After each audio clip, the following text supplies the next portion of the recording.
Do you know that we as Christians are involved in all-out war every day of our lives? We mustn't be surprised at the difficulties that we are going through.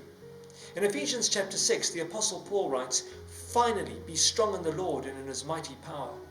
Put on the full armour of God so that you can take your stand against the devil's schemes. For our struggle is not against flesh and blood, but against the rulers, against the authorities, against the powers of this dark world, and against spiritual forces of evil in the heavenly realms. Therefore put on the full armour of God, so that when the day of evil comes, you may be able to stand your ground." Armour, struggle, spiritual forces. In fact, the Bible makes it quite clear that the Christian life is not a tradition. It's not part of being a club. It's serious warfare. In 2 Corinthians 10:4, weapons are issued. Luke 14:26, strategies are formulated. Matthew 28:19, commissions are given. Acts 20 verse 29, espionage is exposed. Ezekiel 33:3, battle cries are sounded. Colossians 2:15, opponents are disarmed. 2 Corinthians 10:5, captives are taken. Isaiah 51:14, prisoners are freed.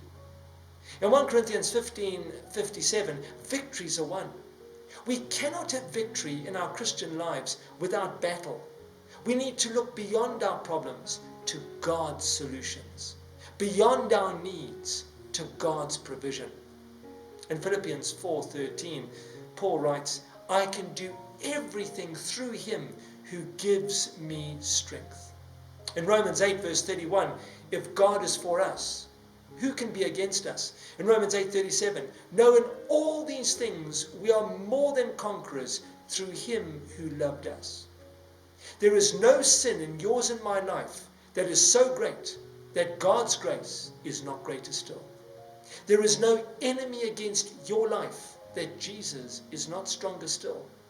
There is no problem for you so large that God is not greater still.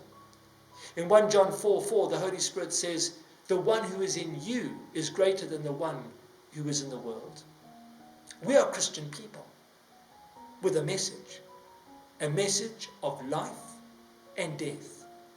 We are soldiers of Jesus, involved in spiritual world war.